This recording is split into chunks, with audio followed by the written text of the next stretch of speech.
Bonjour à tous et bienvenue dans le Grand JT de l'éducation. Tout de suite, le sommaire. Nous sommes le 5 octobre et c'est la journée mondiale des enseignants. L'occasion dans le Grand JT de nous intéresser à l'évolution de leur rôle et de leurs pratiques pédagogiques. Aussi, on va parler des compétences psychosociales à l'école, aussi appelées les CPS. C'est dans un instant avec nos invités. En deuxième partie d'émission, on vous présentera le jeu Moi c'est Madame la relève. Un jeu dont la promesse est de lutter contre le sexisme à l'adolescence. Ses créatrices sont avec nous pour nous en parler en plateau. Mais tout de suite, on retrouve Michael Dos Santos pour l'actualité en bref.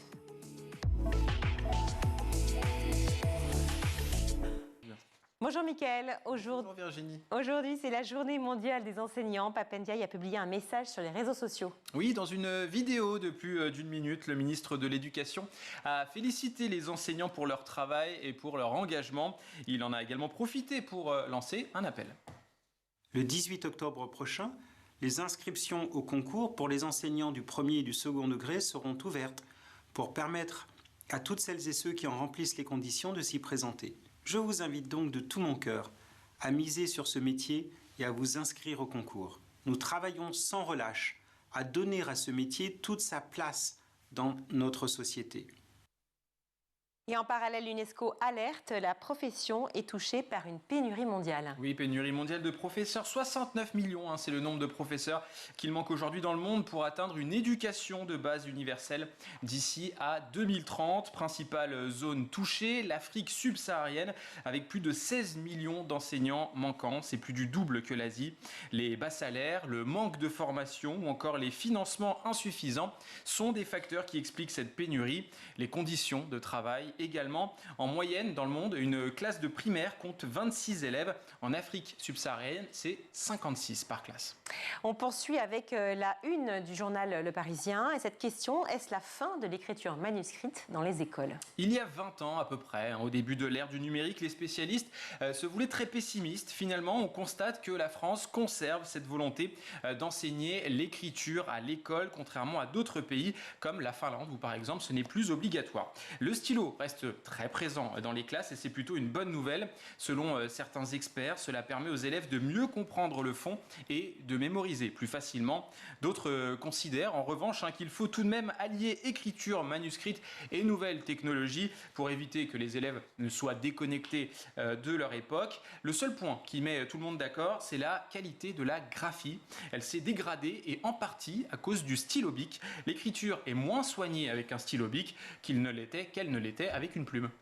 Une ville de région parisienne met en place un dispositif pour faciliter la vie des parents. Et oui, les parents vont être ravis dans la ville d'Orsay, dans l'Essonne, ville qui a lancé un dispositif qui s'appelle, c'est tout mignon, Bise et Zou, dans l'une des écoles. Ce concept qui nous vient des États-Unis est très très simple. Les parents déposent leurs enfants sans descendre du véhicule. Un agent communal vient, ouvre la porte de la voiture et accompagne l'enfant jusqu'à l'entrée de l'école. Tout ça, bien sûr, en toute sécurité. C'est aussi un gain de temps qui permet de fluidifier le trafic. Fini les bouchons et les doubles, triples, voire quadruples files devant les écoles. Les voitures repartent au compte-gouttes. Bien sûr, le maire d'Orsay précise, il préfère que les parents viennent à l'école à pied ou à vélo. C'est quand même mieux que la voiture, bien sûr. Et bien plus écolo, évidemment. Bien plus écolo, bien évidemment. On termine avec l'info insolite du jour. Et oui, vous connaissez tous cette sonnerie. Écoutez. L'école de la classe. La sonnerie de l'école. Moi, quand je l'entendais, j'étais ravi. Ce n'était pas le cas de tout le monde. En tout cas, cette sonnerie d'école, eh bien, figurez-vous, dans une école de Dijon, on a proposé à ses élèves de voter pour une nouvelle sonnerie. Et leur choix s'est porté sur Jump de Von Halen, un morceau très rock et que les amateurs de foot connaissent très bien puisqu'il s'agit de la musique d'entrée des joueurs de l'Olympique de Marseille. Alors, malheureusement, on n'a pas les droits, donc ça fait quelque chose comme ça. Ça fait tin, tin, tin, tin. Bon, je suis très mauvais chanteur, vous l'avez compris. En tout cas, ce n'est pas une première pour cet établissement privé catholique, ne rigolez pas trop Virginie, puisque l'année dernière, on a eu le droit au générique du dessin animé de Totally Spies, en sonnerie d'école, ou encore au générique des Bronzés font du ski. C'était juste avant les vacances d'hiver, c'est plutôt original. En tout cas, l'idée de changer de sonnerie vient de la CPE de cette école, et cela permet d'apporter de la bonne humeur, et surtout d'inculquer aussi des valeurs démocratiques, puisque les élèves votent pour leur sonnerie préférée. Faites-moi le générique des Bronzés font du ski. Alors, c'est c'est pas ça? Ah, c'est mieux que celui de l'OM. Vous êtes supporter du PSG peut-être. Exactement. C'est pour ça que vous n'y arrivez pas. Ça me... Ok, merci Mickaël. J'avais du mal. Merci beaucoup Mickaël. À l'occasion de la Journée mondiale des enseignants, eh bien, on va parler aujourd'hui des compétences psychosociales et de leur utilisation à l'école. En quoi peuvent-elles être utiles et en quoi sont-elles indispensables aujourd'hui? Autant de questions auxquelles on va essayer de répondre tout de suite avec nos invités.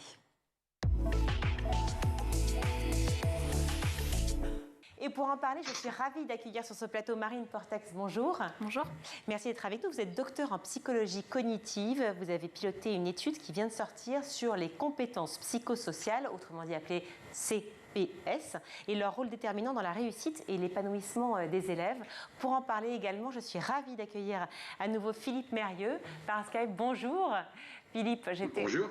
Je suis toujours ravie, comme vous le savez, de pouvoir échanger avec vous. Et tous ceux qui nous regardent aussi, vous êtes professeur des universités en sciences de l'éducation. Alors parlons justement de ces compétences psychosociales pour que tout le monde comprenne bien. Quand on parle de compétences psychosociales ou encore de CPS ou de soft skills, tous les noms sont permis. De quoi parle-t-on précisément, Marine Portax? Alors ce sont des compétences qui concernent le rapport à soi et le rapport aux autres. C'est des compétences qui peuvent évoluer tout au long de la vie et que l'on peut mobiliser dans différentes situations. Par exemple, le fait de pouvoir réguler ses émotions est une compétence psychosociale que les élèves peuvent mobiliser avant un examen pour leur permettre de mobiliser de manière la plus effective possible leurs compétences académiques. Et aussi, et on l'a vu avec la pandémie de Covid, c'est aussi cette compétence va être importante pour les protéger en fait de leur santé mentale. D'accord, donc c'est plus sur le côté mental, c'est ça, social, côté cognitif, que sur les compétences purement académiques scolaires. Oui, c'est ça. D'accord. Philippe Mérieux, il s'agit d'un terme dont on entend de plus en plus parler en ce moment, les fameuses compétences psychosociales, notamment dans le monde du travail.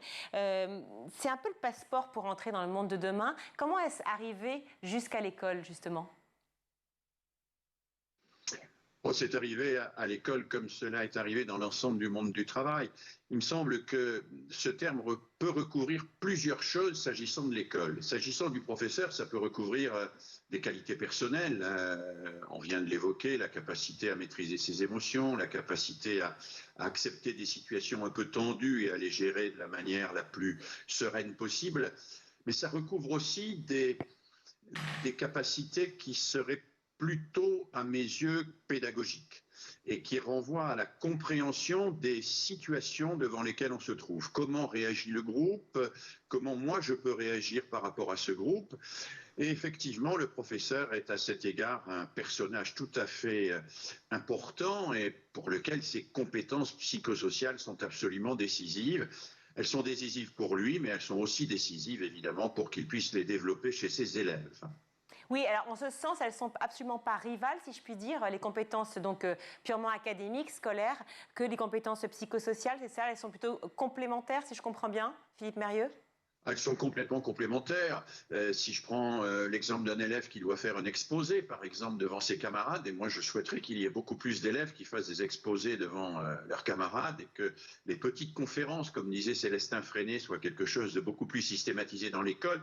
Mais si on prend cet exemple d'un élève qui fait un exposé devant ses camarades, on ne peut pas séparer complètement et mettre une ligne de partage radicale entre la maîtrise du sujet et l'aisance devant l'auditoire. C'est bien parce qu'on maîtrise bien son sujet qu'on sera plus à l'aise devant l'auditoire et c'est bien parce qu'on est plus à l'aise devant l'auditoire qu'on va mieux préparer et mieux maîtriser son sujet. Et donc je pense que le professeur doit entrer à la fois par le domaine singulier de chaque élève, mais aussi doit permettre que ce domaine singulier des émotions de chacun soit régulé par la maîtrise de connaissances, par la maîtrise de savoir, par la maîtrise aussi de savoir-faire. Savoir-faire un exposé, c'est savoir s'adresser à un groupe, c'est savoir poser sa voix, c'est savoir annoncer le plan, c'est savoir rappeler ce plan à chaque étape. Tout ça, ce sont des compétences qu'on pourrait appeler académiques, mais qui sont essentielles pour cette compétence psychosociale que constitue la maîtrise de ses émotions quand on a à prendre la parole devant un groupe. Oui, vous partagez ce point de vue, j'imagine, Marine Portex. Ça veut dire quoi? Donc, devant un groupe, on parlait d'exposer avec Philippe Mérieux. Il s'agit donc de maîtriser ses émotions et savoir aussi prendre la parole en public. Oui, c'est ça. On peut envisager les situations comme étant sur un continuum. D'un côté, on a des situations qui sont très décontextualisées, très abstraites. Et là, on va avoir peut-être des compétences cognitives qui vont être plus fortement mobilisées que des compétences psychosociales. Et de l'autre côté du continuum, on a des situations plus émotionnelles, plus motivationnelles. Et là, c'est un petit peu l'inverse qui va se passer. Et les situations se situent vraiment dans ce continuum-là. Et elles sont toujours, je suis d'accord avec Philippe Mérieux, complémentaires.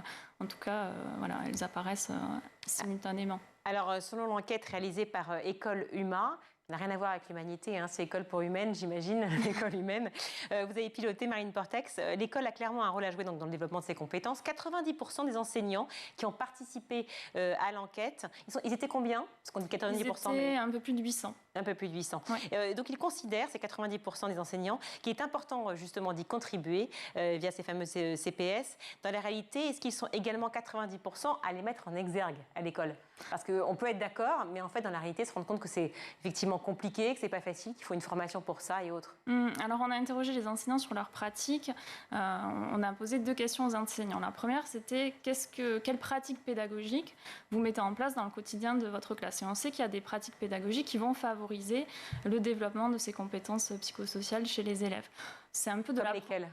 Comme par exemple j'évoquais tout à l'heure la régulation des émotions, le fait de communiquer de manière constructive. Oui, mais la régulation des émotions, venons-en au fait précisément parce que c'est peut-être un peu abstrait pour ceux qui nous regardent. Comment on peut apprendre à réguler ses émotions à quelqu'un? Si vous le faites par exemple vis-à-vis de moi, comment vous le ferez?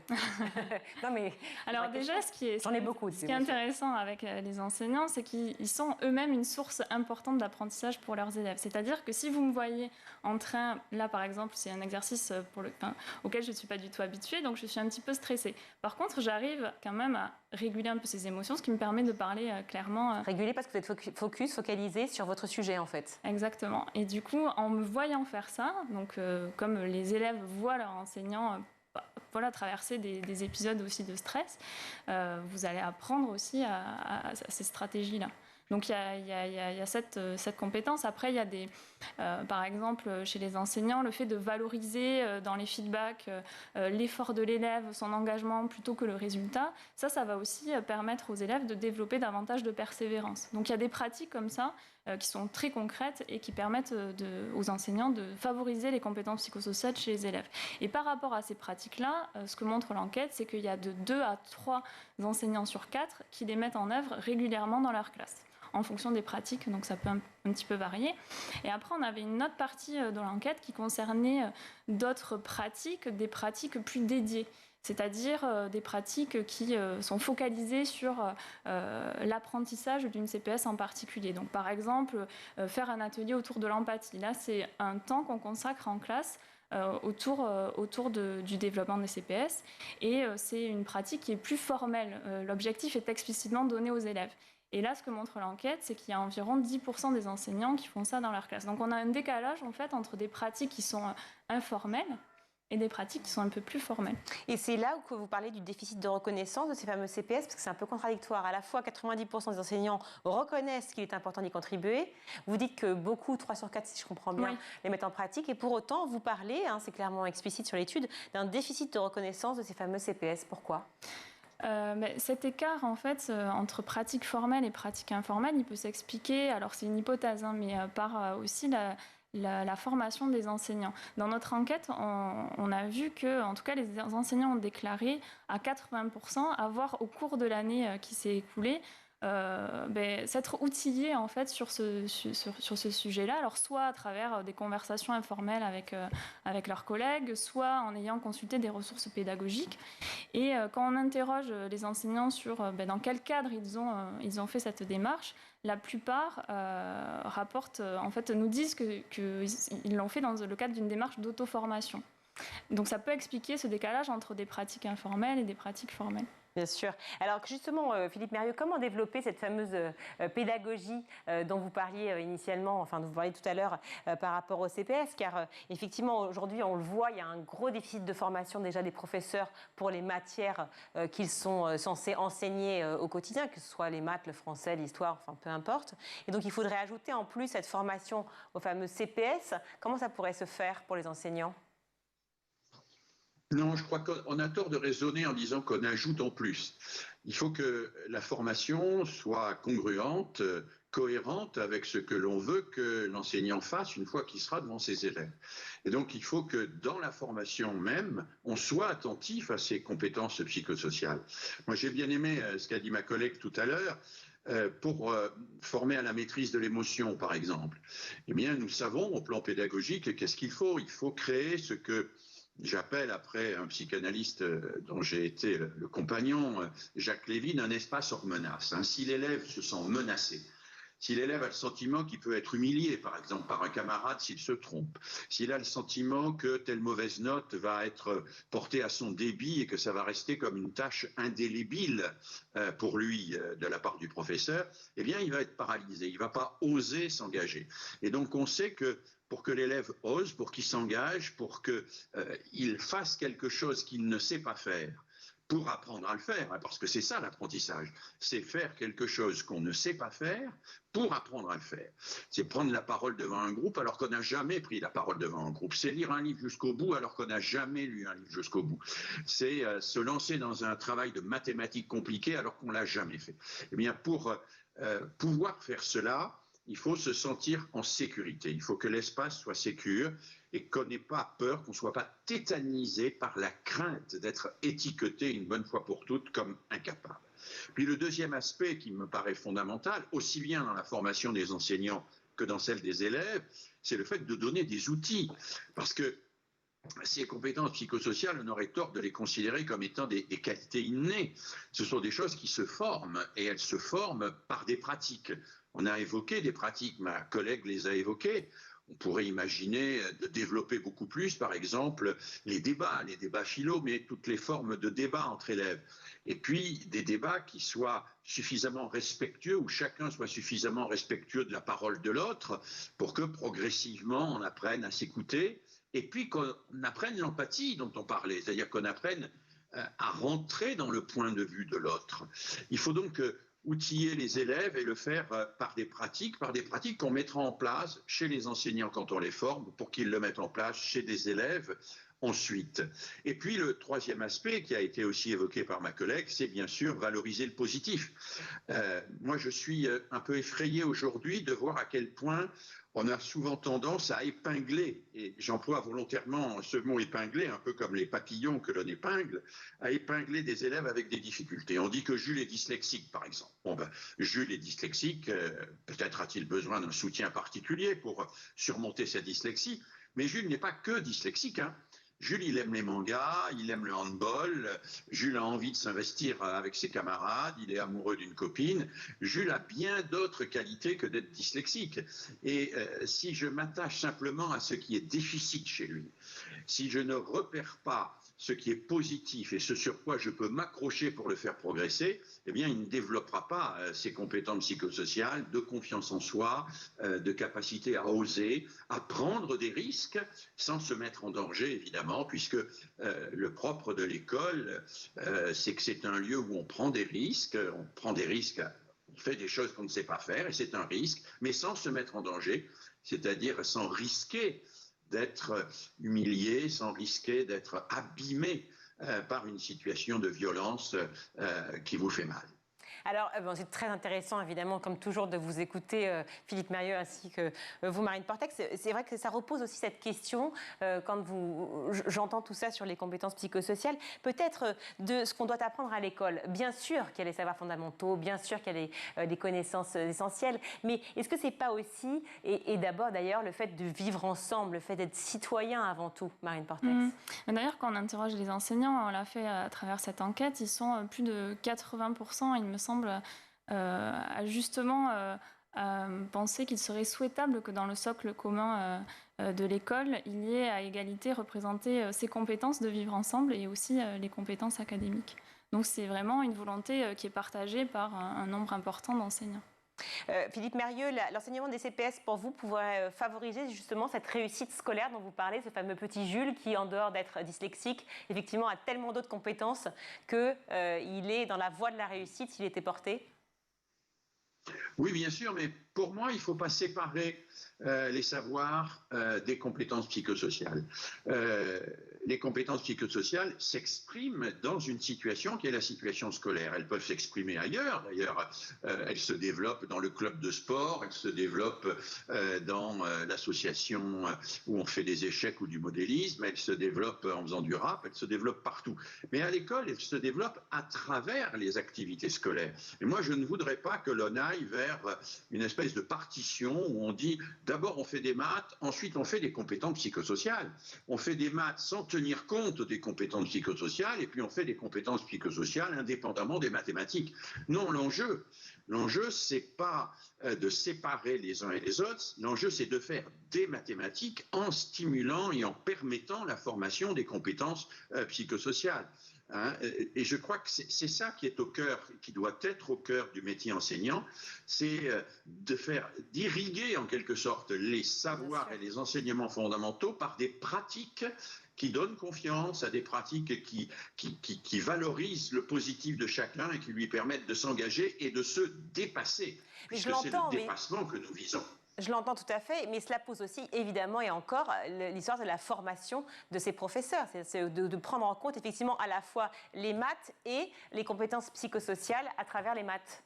Enfin, je prends les maths comme exemple. Oui, bien sûr, ça pose le problème de la formation des professeurs, ça pose le problème de la congruence entre la formation et les pratiques. Vous savez, nous savons depuis très longtemps aujourd'hui que quand les gens sortent d'une formation, ils ne font jamais ce qu'on leur a dit de faire. Ils font toujours ce qu'on a fait avec eux. Si on leur a fait des cours magistraux pour leur dire qu'il ne faut pas faire de cours magistraux, ils feront des cours magistraux. Les gens reproduisent les pratiques qu'ils ont subies et non pas obéissent aux discours injonctifs qu'ils ont eus.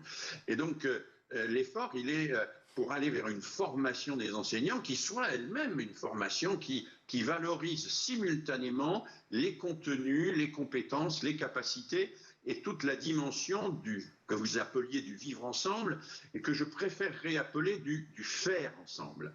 Parce que vivre ensemble, on peut vivre ensemble juxtaposés les uns à côté des autres, chacun devant son ordinateur, mais faire ensemble, c'est se donner ensemble une tâche collective qui est l'apprentissage à l'école, c'est se coltiner cette tâche collective dans le respect réciproque.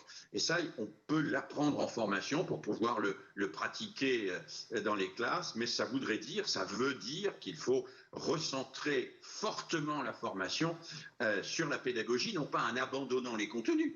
Ça, c'est un faux procès, mais en faisant de la pédagogie dans les contenus et avec les contenus, avec les disciplines. Alors Marine Portex, l'impact justement des compétences psychosociales est d'autant plus frappant dans votre étude sur les REP, les réseaux d'éducation prioritaire, où les élèves ont encore davantage besoin de se sentir soutenus ou valorisés. En tout cas, c'est ce que j'entends beaucoup ici sur ce plateau par tous les personnels de l'éducation qui viennent en parler. Est-ce que ça est un vrai levier tangible pour justement faire face à ces inégalités à l'école et si c'est au mieux les enrayer?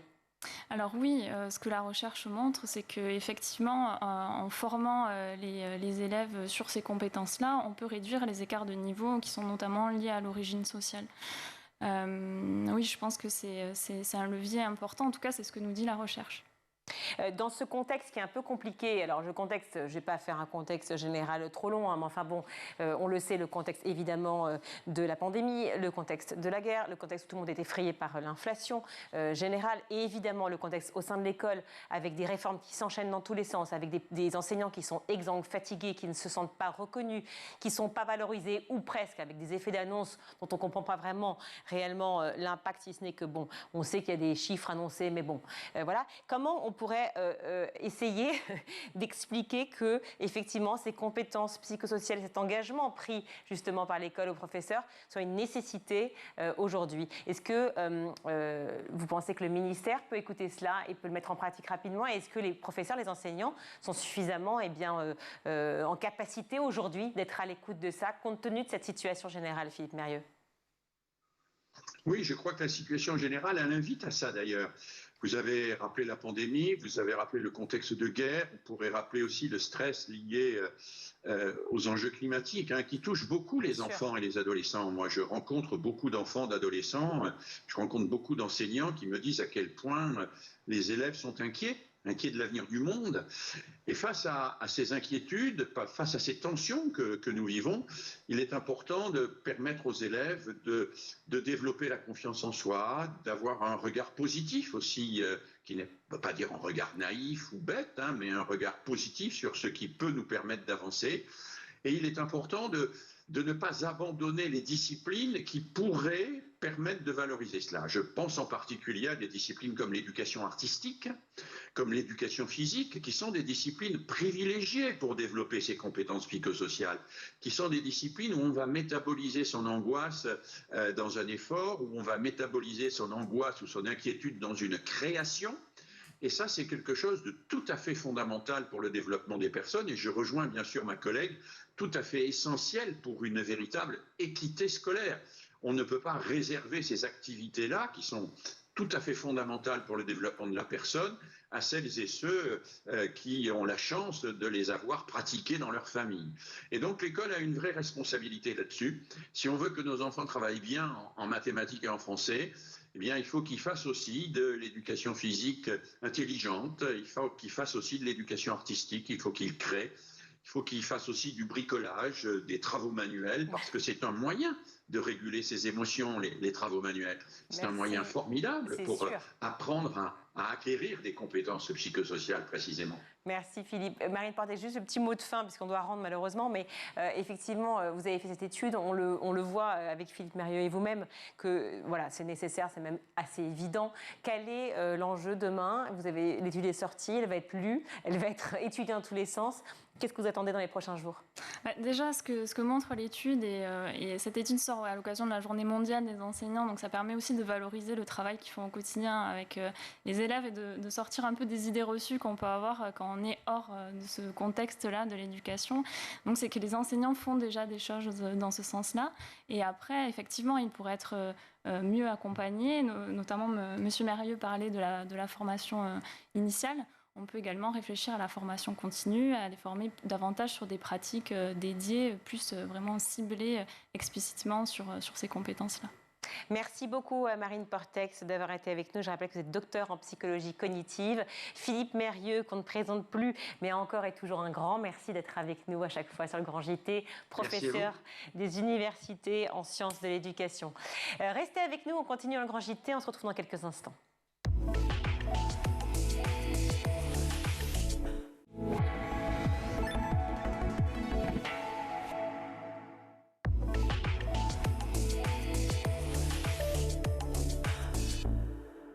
De retour dans le Grand JT de l'éducation, je suis ravie d'accueillir Axel Gay, bonjour. Bonjour.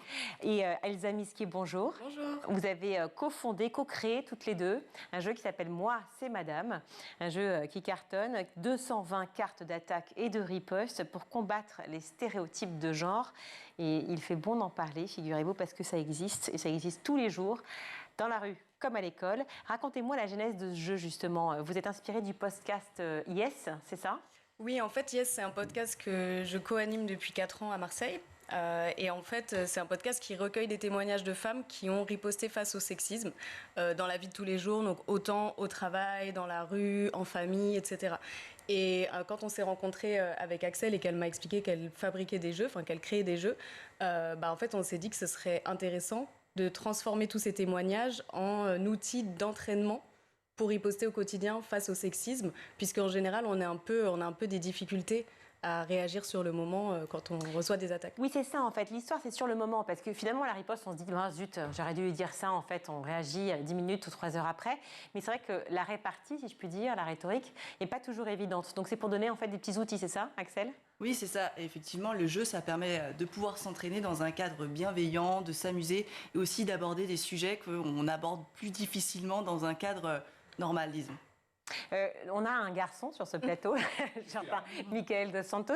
Est-ce que vous avez déjà assisté justement à des scènes comme ça, de femmes qui pouvaient, alors c'est souvent les femmes, hein, je le dis clairement, qui pouvaient se faire embêter et avec une riposte qui est compliquée à gérer et d'être là en soutien? Oui, malheureusement, vous le disiez, hein, ça arrive tous les jours, ça arrive dans la rue, dans les transports en commun, à l'école. Le problème, souvent, quand on parle avec ces femmes, ce qui arrive très régulièrement, c'est qu'elles nous disent j'ai pas su quoi répondre, ou j'ai été tellement choquée de ce qu'il m'a dit que sur le moment j'ai été prise au dépourvu. Et donc c'est vrai que malheureusement ça arrive souvent, et si ça peut donner et offrir la possibilité à des jeunes femmes d'avoir des réponses, c'est tant mieux. Et peut-être aussi pour donner aussi aux hommes une façon de répondre, d'éviter de faire ce genre d'attaque aussi. Pour les copines, Pour les hommes, les sœurs, les femmes, les mères, etc. qui se font embêter. Alors vous avez aussi créé la relève. Et ça, on en parle précisément aujourd'hui, car on est, comme vous savez, sur School TV, dans le Grand JT d'éducation. Et c'est aussi à l'école pour les ados, ou dans la vie en général. C'est un jeu à faire en famille, j'imagine, pour avoir de la même manière les bonnes répliques, les bonnes ripostes. Si j'en prends une, c'est ça, donc j'ai une carte attaque, donc la fameuse phrase qu'on pourrait me dire, qu'est-ce que tu fais ici, toi? D'accord? Alors en fait, tu es une fille sur un terrain de foot, et le mec ou la nana te répond, qu'est-ce que tu fais ici, toi? La riposte. T'as peur de perdre face à moi?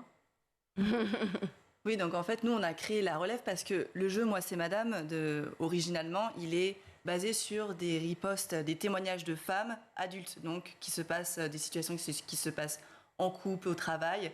Et en fait, on avait beaucoup de demandes de la part des parents, des profs, et aussi pour dire, OK, mais comment on fait avec les ados? Donc le jeu Moi, c'est Madame est déjà utilisé avec des ados parce qu'il y a beaucoup d'attaques et il y en a pas mal qui sont intergénérationnelles. Mais on a vraiment voulu travailler déjà avec les ados et aussi avec les profs, les éducateurs pour pouvoir faire un jeu qui soit vraiment adapté à leur quotidien. Et est-ce que la riposte, pardon, je fais l'avocat du diable, mais je suis là pour ça aussi, est-ce que la riposte est toujours une bonne façon finalement de répondre? Parce que on pourrait se dire par moment, fais attention, c'est dangereux, la ramène pas trop, tu sais pas comment va réagir l'autre en face.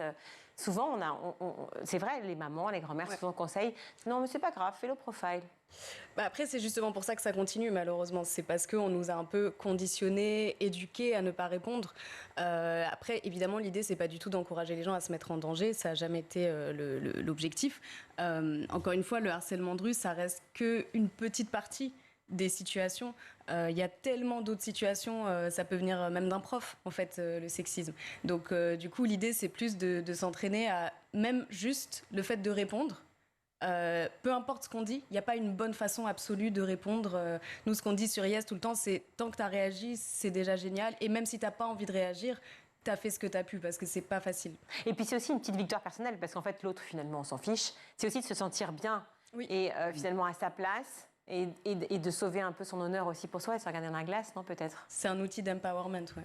Oui, c'est ça, l'empowerment. Ce qu'on a pu témoigner aussi grâce à déjà Moi, c'est Madame, puis à la relève, c'est que déjà ça permet de fédérer les femmes et maintenant aussi les hommes qui veulent devenir des alliés autour de ce jeu, et de se rendre compte qu'on n'est pas toute seule, et surtout pour les jeunes filles d'identifier les situations qui sont problématiques parce que des fois elles n'en ont pas toujours conscience. Et parfois même, elles peuvent se sentir coupables alors qu'il n'y a aucune raison de l'être. Et donc de pouvoir échanger autour de ça, de se rendre compte de qu'est-ce qui est tolérable, pas tolérable, et de reprendre un peu confiance en soi et de se dire, ah bah oui, si je suis pas d'accord pour ça, eh ben j'ai le droit de dire que je suis pas d'accord. La sororité dont vous parlez finalement, c'est vrai que c'est une notion qui est assez acquise pour nous, notre génération. Je dirais pour les ados, est-ce que ça l'est vraiment? Est-ce qu'à l'école, on se dit, attends, entre filles, on va s'aider, on va s'épauler? Pas forcément, parce que le patriarcat nous éduque aussi à être en concurrence permanente. Toujours maintenant? Pour l'attention des hommes.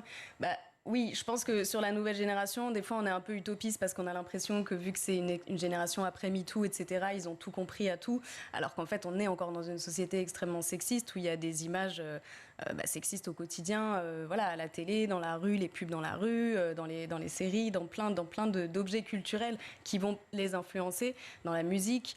Et en fait, il y a beaucoup de gens qui travaillent avec des jeunes qui disent croyez pas qu'on a une nouvelle génération, qu'ils sont tous féministes. C'est pas du tout le cas, malheureusement.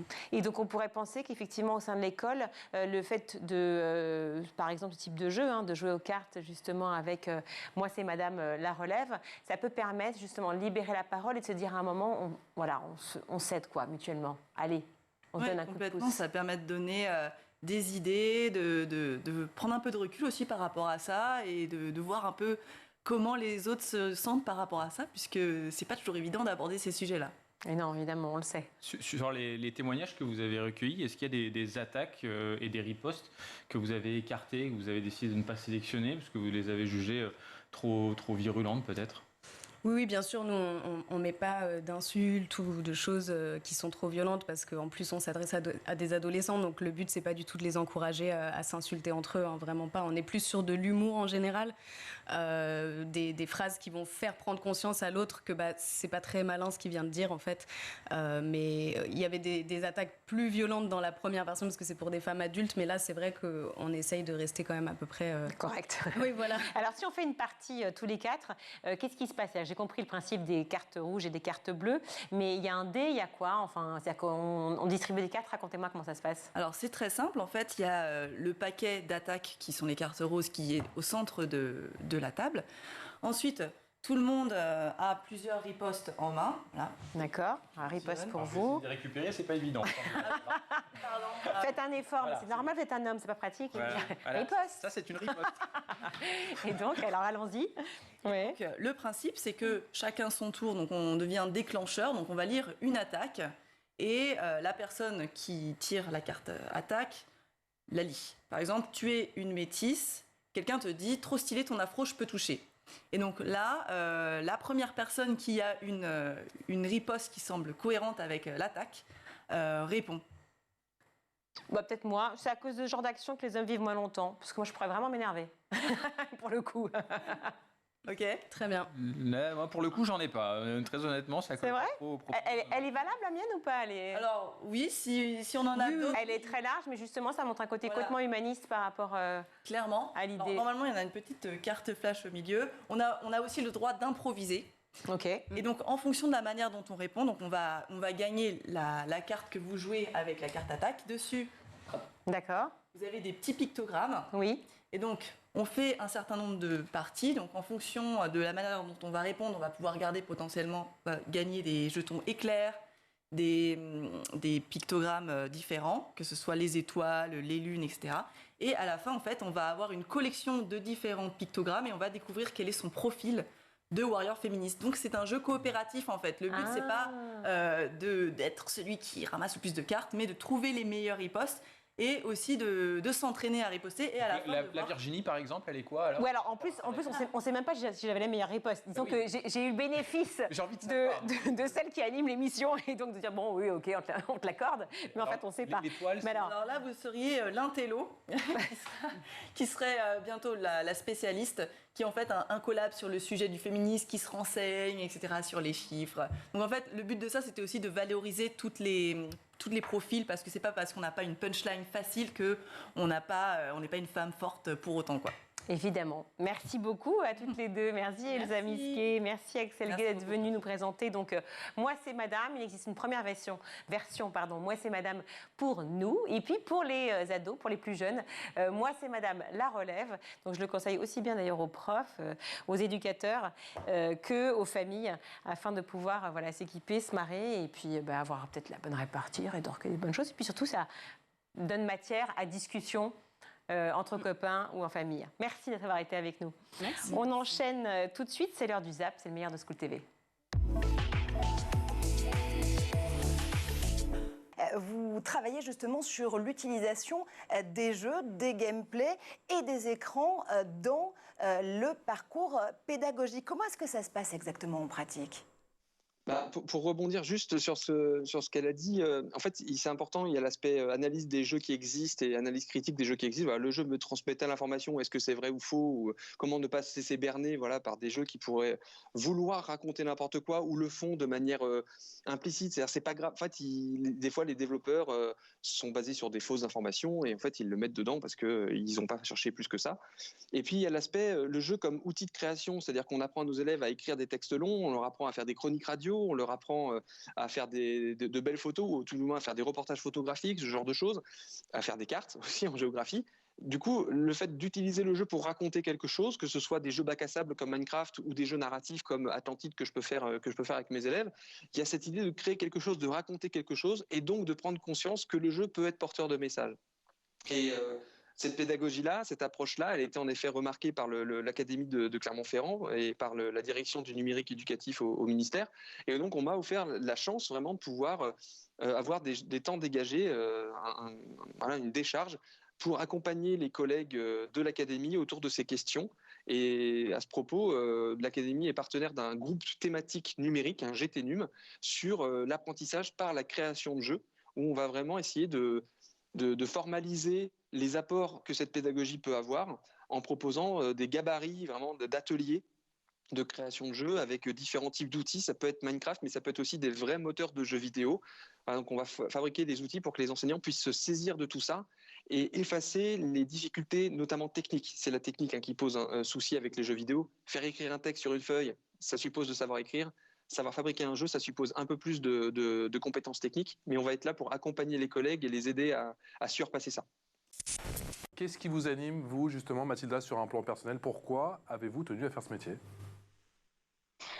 Tout simplement, l'envie de transmettre, c'est quelque chose qui m'anime depuis que je suis vraiment toute petite. J'aime beaucoup apprendre des choses et les transmettre en retour et voilà, transmettre des connaissances. Donc ça, avant tout, le plaisir de transmettre. Christophe? Alors déjà, il y a une revalorisation salariale, ça c'est évident, on le voit au niveau européen, bien sûr. Effectivement... Un petit peu à la traîne, grandement à la traîne. Voilà. Effectivement, il y a un problème de soutien de la hiérarchie, et on le voit d'autant plus ces 5 dernières années passées où la répression syndicale a été extrêmement forte vis-à-vis des enseignants qui contestaient les différentes réformes et mesures qui ont été mises en place avec le dernier ministre. On n'a pas l'impression que ça va changer avec notre nouveau ministre Pape Ndiaye. Donc on est confronté... Parce que je pense qu'on est toujours dans la même logique. On dit souvent que c'est l'anti-Blanquer. Vous avez le sentiment qu'on est dans la continuité? Non, mais alors à ce niveau-là, il ne faut pas se faire d'illusions. Les équipes de Jean-Michel Blanquer sont restées en place. Donc on a changé le ministre, mais effectivement les directeurs des services, etc., sont toujours les mêmes. Donc on n'aura pas une modification de la politique qui a été menée pendant 5 ans, et les enseignants ont été en souffrance pendant 5 ans. Alors ça s'est aggravé en plus avec la crise de Covid. On ne va pas revenir sur tous les épisodes qu'on a vécus, c'est-à-dire les masques nocifs, les protocoles qui changeaient à la dernière minute, où on était avertis par les médias. Enfin, on a été maltraités pendant 5 ans. Donc là, il y a vraiment des choses à faire. Et d'ailleurs, il y a une revendication qui est forte des enseignants à ce niveau-là. Après, on fait ce métier parce qu'on aime transmettre. Voilà, Camille l'a bien dit. On a une volonté de vouloir former des citoyens, de développer leur esprit critique. Donc il y a un boulot qui est considérable. Et on est des maillons importants de la vie citoyenne. Si on délaisse ça, moi j'enseigne en REP, donc je suis confronté à une misère sociale. Là, on a quand même l'impression de gérer la misère au quotidien. C'est en une de mon quotidien. Regardez comme c'est impressionnant. Une éruption volcanique a fait surgir une île dans l'océan Pacifique. On voit une éruption d'ailleurs. Elle est apparue quand? Alors, elle est apparue en seulement 11 heures quand même dans l'archipel des Tonga, dans le sud de l'océan Pacifique. Et c'est la NASA qui l'a repérée grâce à des images satellites. Bon, et elle n'est pas arrivée toute seule, cette île? Mais oui, selon les experts, l'île est apparue après le début de l'éruption du volcan sous-marin Home Reef. Il y en a énormément dans cette région du Pacifique. Et dans mon quotidien, ils expliquent super bien comment naît une île volcanique. En fait, il y a des points chauds et à certains endroits au fond des océans, regardez comme c'est bien expliqué. Hop, j'ai appris plein de trucs. Voilà, il y a des points chauds à certains endroits au fond des océans. Ah, et c'est des trucs en bleu là. Exactement. La surface de la mer se met alors à bouillonner.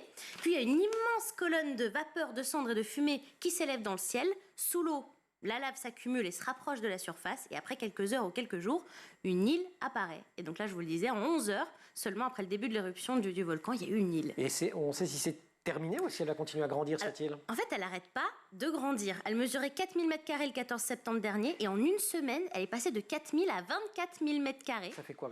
2 ou 3 terrains de foot. Vous me parlez subitement. Je vois très bien. Ouais, ça, c'est bon, ça? Ah ouais, je vois. Voilà.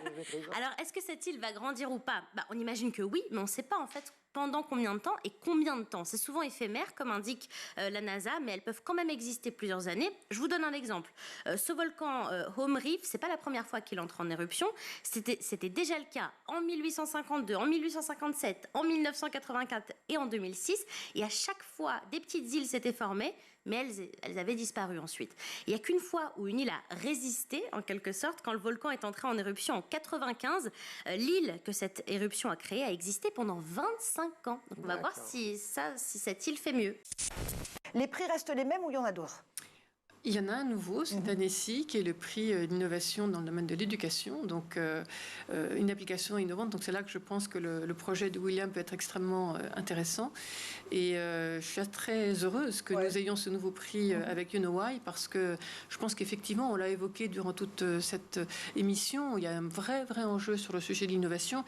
Et si on pouvait avoir de belles innovations telles que celle qui est portée là, qui est une innovation qui vise à redonner du sens, à bâtir l'esprit critique des adolescents, je dirais, ça renforce encore le sens de Science Factor.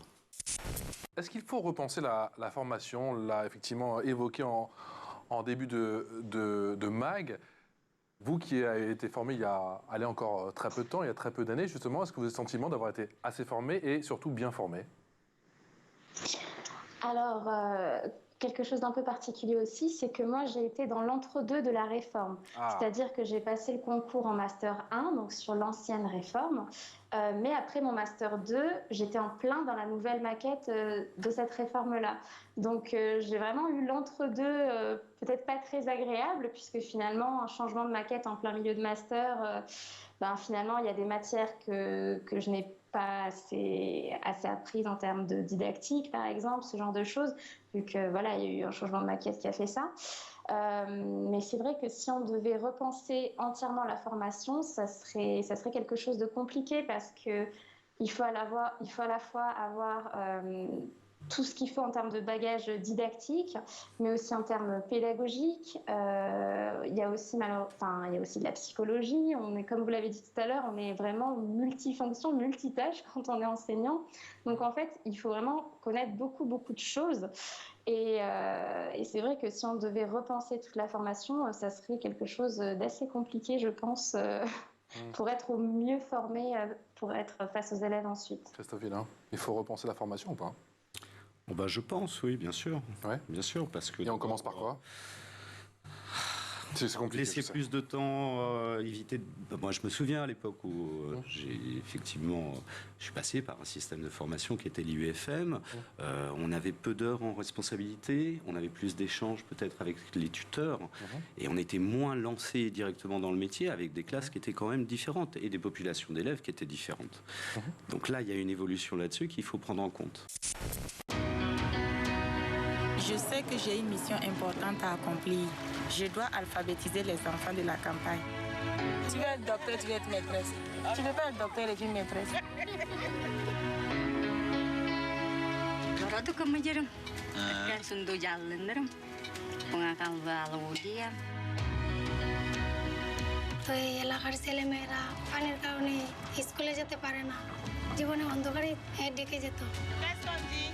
Quand tu es enseignante, tu n'as pas que des réussites. Et c'est ça qui fait mal.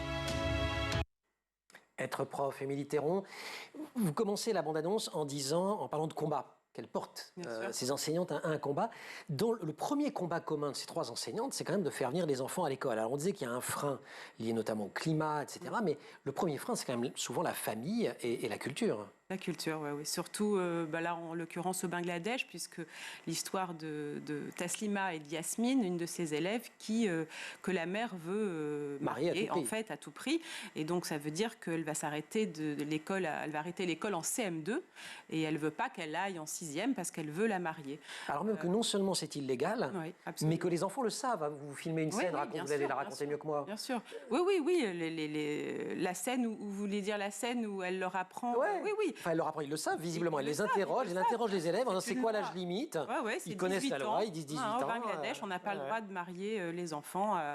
Les enfants peuvent se marier à partir de 18 ans uniquement, sauf qu'on est dans des endroits très, très reculés, très loin de la capitale, où les traditions sont encore très fortes, où la femme est vraiment vouée à se marier tôt, faire des enfants, s'occuper de la belle-mère et du mari. Et les femmes là-bas ont près de 10 enfants.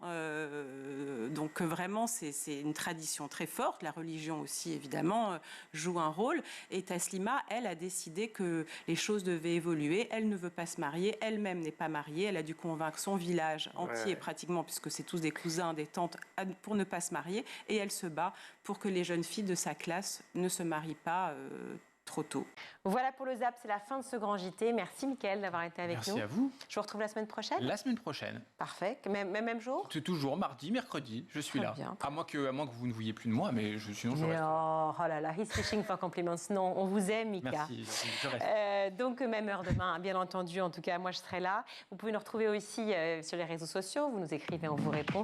Aujourd'hui, à la réalisation, c'était Ulysse Touré. Au son, Alexis Oussabassidis. Au make-up, Thaïs Ayad. Emma Guessel et Agathe Delannoy à la rédac. Merci à toute l'équipe de School et à demain. Ciao.